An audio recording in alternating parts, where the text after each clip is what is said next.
Do you want to know the secret to making an extra $20,000 or more per year as a private investigator? It's not what you think. As a seasoned private investigator myself, I have learned that there are many ways to grow your business and increase revenue, but one of them stands out above the rest, and that is process serving. Now, wait a minute. I know what you're thinking. What? Process serving? Are you crazy? I know a lot of PIs steer clear of process serving for many reasons.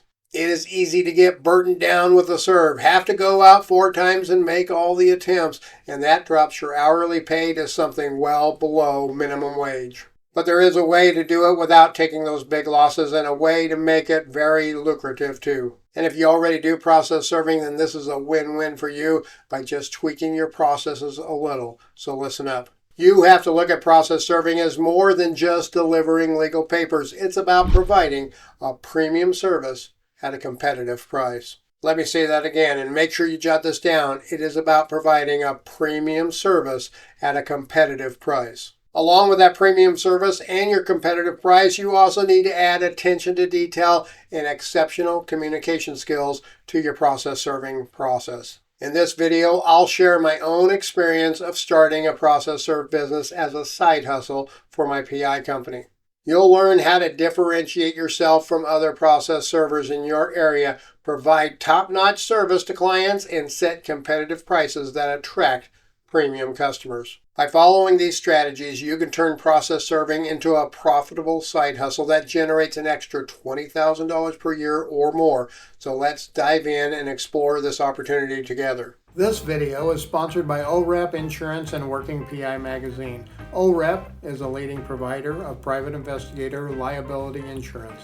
Visit orep.org for a quote today. For those that do not know what process serving is exactly, well, in simple terms, it is delivering legal papers to individuals or businesses involved in a lawsuit. But as I mentioned earlier, there's more to process serving than just that.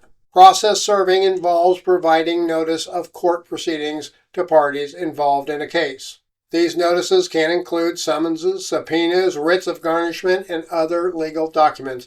And I will tell you that it's not always easy getting these papers delivered on time. As I learned from my own experience starting out as a process server, there are many challenges to overcome when providing the service. Here is how and why I added process serving to my business line. In fact, when I started doing process serving, it was just a side hustle for my PI business. Now, though, it is an entire business line in and of itself outside of my PI business. When I started out as a PI, I never wanted to do serves. I would just try to get my clients to call process servers, or I would call the process servers to have them serve the papers for us. The problem being, though, was most process servers were so busy they never answered their phone. They were so busy they never replied to my messages, and they were so busy when I did send them the paperwork, they took weeks to do anything and usually failed all of my expectations. Then one day I said to myself, "Self,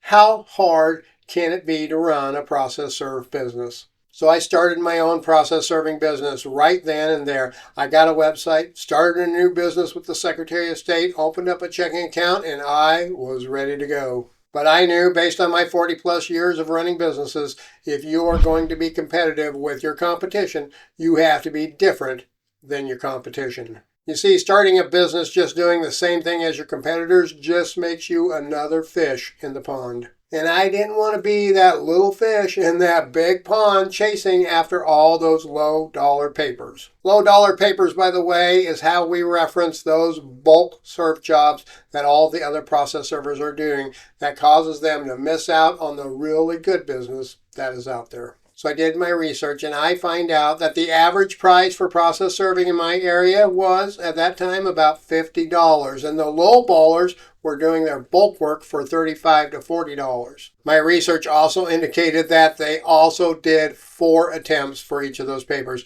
and the logic behind that is they are out all day, every day, serving papers so they can just keep them in the route if they didn't get them the first time or two. But let's do the quick math on that. If you're serving papers even at the high-priced end of $50 and you do 4 attempts and it takes 30 minutes for each attempt, well, you are now making $25 an hour. which doesn't sound all that bad, but that doesn't account for fuel costs, wear and tear and maintenance costs on the vehicle, and your desk time.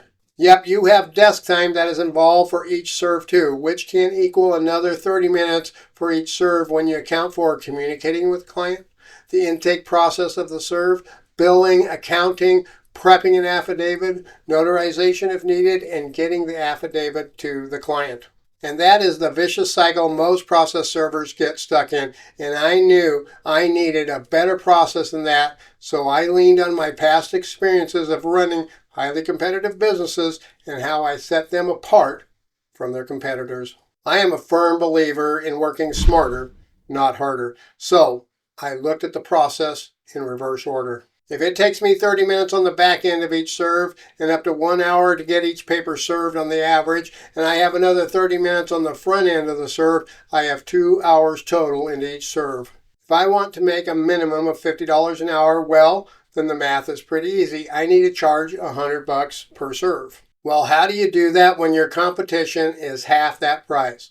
The answer is multifold and quite simple. First off, you need to answer your phone when it rings. Based on my experiences, every time I called around looking for a process server, no one answered their phone. That was mistake number one. Then I left a message. And again, based on my experience, I maybe got 30% of my calls returned. And those return calls were usually the next day or many times 2 or even 3 days later. That was mistake number two. Well, by the time they called back, in most cases, I already had the paper served. I didn't have time to sit around waiting and hoping someone would call. I had clients that expected the work to get done. And when they did call back, or if I did reach them, for most, I needed to drop the papers off. I couldn't email the documents to them. And after I finally got them the papers, I got zero communication throughout the entire process. That was mistake number three. When they got done, they just mailed me an affidavit. Sometimes an affidavit of service, sometimes an affidavit of non-service. Yep, they had the papers for 2 to 3 weeks. Then they mailed USPS the affidavit, which I usually received way too late to submit to the court. That was mistake number 4. But wait, hang on. The big mistake number 5, was their billing process. All of them invoiced for the work after the fact. And I seldom ever got a timely invoice, and there were times I had to follow up with them to get an invoice. It was like they had no system for dealing with one-off customers or low-volume customers. Then it hit me. That was the niche market I would go after, the one-off and low-volume accounts that wanted a premium service and were willing to pay a higher competitive price. I also had seen a huge gap in covering the rural areas out there. They were all happy to serve the 3 major cities, but all of the rural towns and the country serves, most did not cover. Boom, there was niche market number 2 for my new process serve business, offering that premium service at a competitive price for those rural areas. You see, if no one else wants those jobs, if no one else is going after that work, if none of the other process servers are answering their phone, then this would be an easy market to target, and that is what I focused on. First thing first is to answer the phone. Secondly, set a fair price for your service, but keep in mind you are pricing a premium service. For me, I now charge $95 for in-town serves with 3 attempts. If it is a rural town, the fee gets bumped up to $125 for 3 attempts. And for county serves, that is $175 for 2 attempts. Now, I do have boundaries set too, so I stick to areas within 20 minutes of the major city that I service. If it is out of that boundary, then I offer what I refer to as sheriff-assisted service. For the sheriff-assisted service, I take the papers over to the sheriff's office, I fill out all of their paperwork, and then they have a deputy attempt the service for us. This has a premium fee as well, as it requires me to go to the sheriff's office since they do not accept them electronically, and I have to pay their service fee too. Now I have another major tip for you to help streamline the entire process and make things go much smoother for you. I use an online platform called Serve Manager. This software is truly amazing. I enter the data into the system and it all gets stored into a database. Then when I get repeat business from a client, all of their information is already in there. And if it is additional serves for the same court case, well, all of that information is in there too. And I can set up my own custom service attempt fields like no one home or business closed, things like that.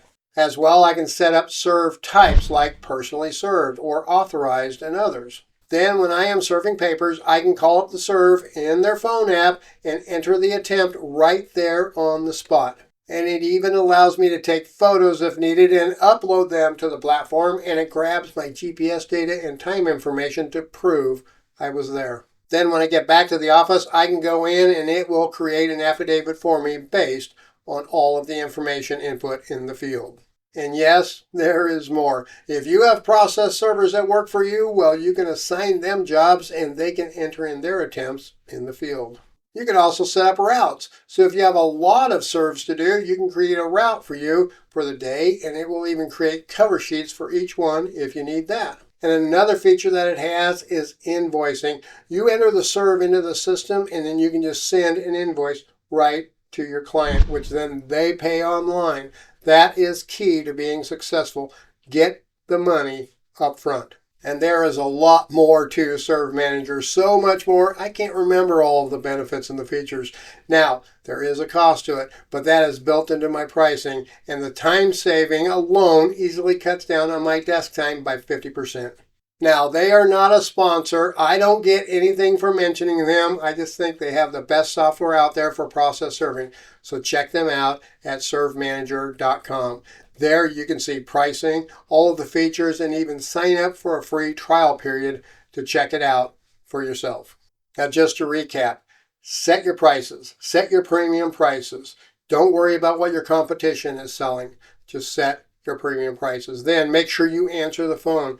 And here is the big key. You need to close the sale. The way you close the sale is you just say, Mr. Customer, do you have a pencil and paper handy? Let me give you an email address that you can send those documents to.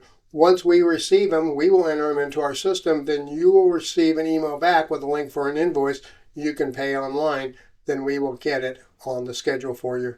Once they jot down your email address, they are about 90% committed to send you the documents. And that is how you close sales on the phone.